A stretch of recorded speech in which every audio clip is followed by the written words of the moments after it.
Greetings citizens of the world, governments and corporations. We are Anonymous. This video will be to explain and clarify a few things. In the opening weeks of February 2015, in the run-up to the Chinese New Year, the mainstream media was awash with stories relating to an online campaign by the international hacktivist movement collectively known as Anonymous. The campaign itself involved the systematic dismantling and takedown of much of the online infrastructure employed by the equally globalized terrorist network, ISIS, to assist in its ongoing training and recruitment program. The same matrix of servers, websites and social media accounts has also been used by ISIS to issue proclamations, distribute propaganda and present its warped and sadistic worldview to the international community generally, and would thus present a legitimate target to any would-be freedom fighter concerned with the way that governments and corporations alike have allowed things to go in the Middle East.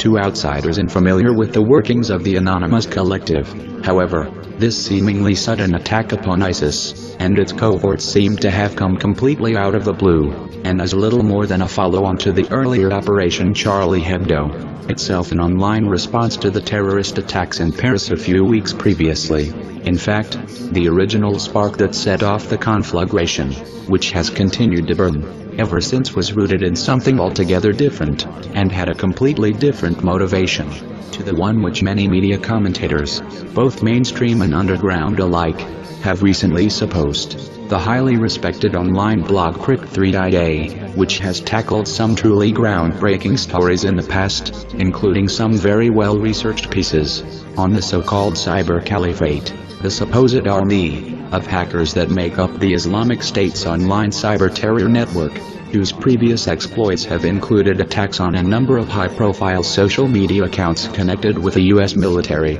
described Operation ISIS, as this particular anonymous operation has come to be known as being whack-a-mole without a plan. In reality, however, nothing could be further from the truth. In order to understand the motivations of the tiny anonymous strike team that set out to take out the cyber caliphate pretty much on their own, and at the time without the backup of some of the other major players in the hacktivist stakes, the journalist or researcher needs to follow the flow of the storyline back to its original source. In traditional Chinese Kung Fu there is a saying that in all things one must always remember the source from which one is drinking. In China such traditions are maintained through the ages, by the continuous passing down of knowledge from one generation to another, in the form of organized rituals tacked into the cycles of the seasons, and the natural processes at work in the cosmos, that govern the life cycles of all living things. Perceive the way of nature, and no force of man can harm you,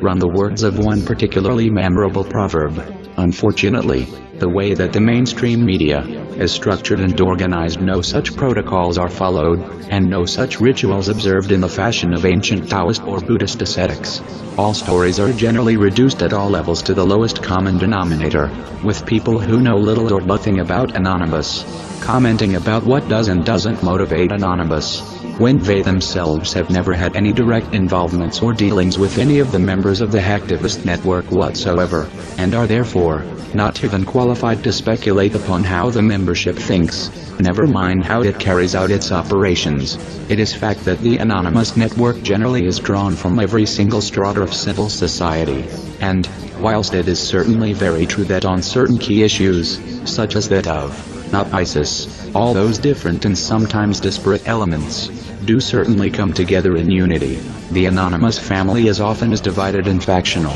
as any more traditional, not so anonymous family in any city, town, or isolated rural village in the world. It is perhaps for this reason and this reason alone, that it is important to set the record straight as to what exactly it was that sparked off ISIS, so that those who think or claim that they are in the know, when in fact they know nothing, can perhaps be enlightened with regard to what makes Anonymous, and certain moral fag-anons in particular, think, as an anonymous insider, and a long-serving member of the small but capable strike team that hit a series of ISIS websites in the immediate aftermath of Op Charlie Hebdo, as January 2015 began to draw to a close, an event that was initially reported only by the far from mainstream counter-current news website. I am in a position to reveal that Like so much that Anonymous is involved with, one of the primary motivations behind the attack was to expose government lies about what the cyber caliphate had been getting up to.